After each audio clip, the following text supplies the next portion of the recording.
Have you ever looked up at the night sky and just wondered what's really out there beyond what we can easily see? What if, some of the most interesting stuff isn't coming from giant telescopes, but maybe from, like, the live feed from the International Space Station? So today, for this deep dive, we're going to explore some pretty unusual claims, observations, really, all coming from that public ISS footage. We'll be looking at things like alleged UFO fleets, weird symbols, and these ongoing claims that maybe the view gets obscured sometimes. Yeah, our main source material today is actually an audio recording. It's excerpts from something called UFO Fleet Creeks by International Space Station 21172.mp3. It was put up by someone named Tyler with Secure Team, and it talks about discoveries from another observer, 3CAP1. And what's really fascinating, I think, is how these folks, these observers, really scrutinize this public footage. They look at details many people might just ignore, and they interpret them as pretty significant anomalies or maybe even cover-ups. So we're sort of investigating how they reach those conclusions and invites you, the listener, to think about how we even interpret what we see up there in space. Yeah, it really highlights this challenge, doesn't it? Trying to tell a real unexplained thing from, maybe just camera glitches or known stuff. Right. So let's dig into it. The main claim Tyler brings up from StreetCap1, this is from back in 2017. StreetCap1 apparently found what they called a fleet of unidentified flying objects sort of moving in the distance behind the ISS. Exactly. And the source is pretty specific that these objects, quote, cannot as easily be ruled out as ice particles or reflections. They point out a few key things. First, the objects seemed fairly large, much bigger than what NASA usually calls ice particles. Like, they'd have to be huge, maybe icebergs, the source suggests. And crucially, they were apparently not spinning. Typical ice or dust tends to, tumble pretty fast, reflects light and flickers. But these things, they were apparently moving at a very steady pace. Okay.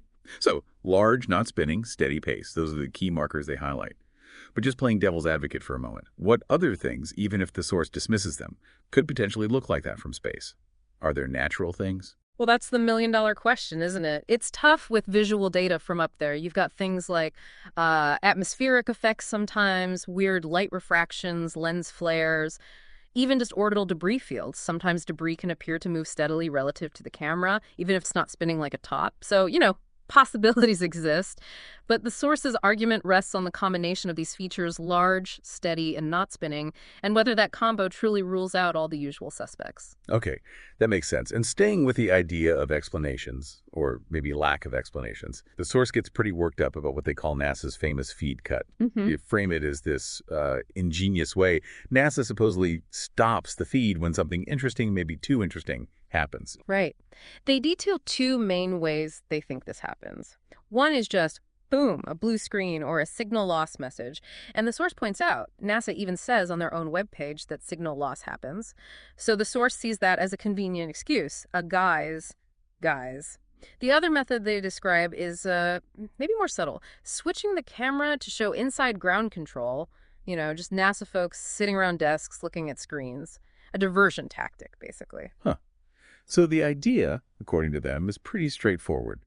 Cut the feed, just for a moment, until these objects finish passing by. And the result, most people won't be the wiser. Yeah, and it feeds directly into that bigger claim. There is definitely something going on and they don't want us to see. But this raises that critical point, when is a technical glitch just a technical glitch? Live streaming from space is incredibly complex. You've got signal dropouts, bandwidth issues, system resets. These are real operational hurdles. The source interprets them one way as deliberate cuts. But it's also perfectly possible they're just the normal technical headaches of space communication. And it sounds like this frustration with what the public gets to see extends beyond just the feed cutting. The source, Tyler with Secure Team, also talks quite a bit about the camera quality itself, the low-resolution cameras on the ISS. Yes, that's a recurring theme. The belief expressed is that NASA actually has much better cameras, like 4K Ultra HD setups. But, the claim goes, those recordings aren't shown publicly. What we get is described as almost like 1980-style VHS recordings, grainy, lacking in detail and definition. It's a common complaint you hear from independent observers, this desire for higher fidelity images, more transparency. Yeah, and the source uses this really provocative line to make the point. They say basically, at best, even if an alien were to fly up and tap on the window, we still wouldn't be able to make it out. It does make you think, how much detail are we actually missing, regardless of why?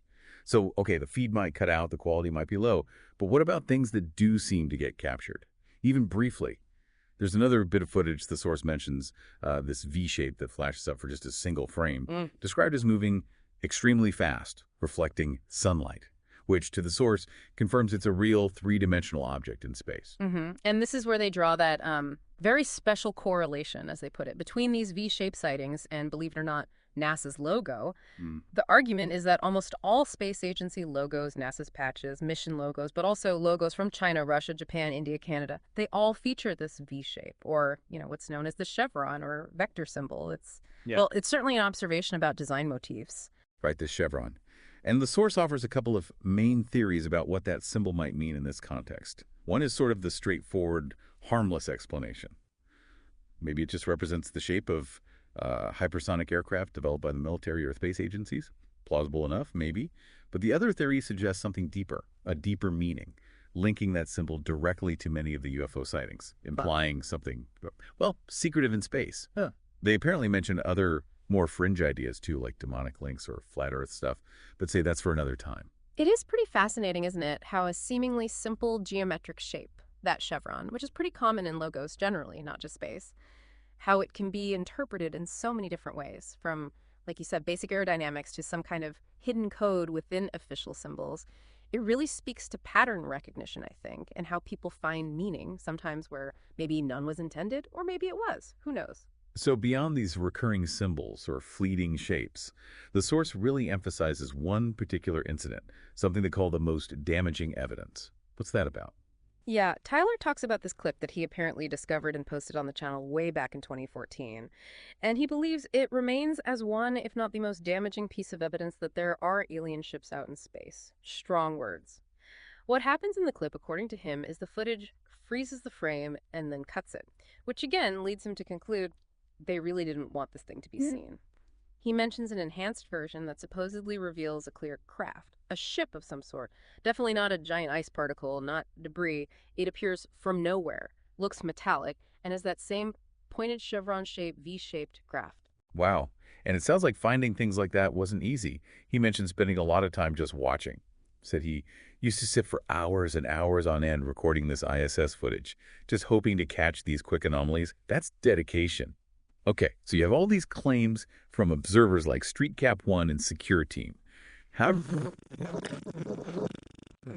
brings up NASA's standard explanation, the ice crystal thing.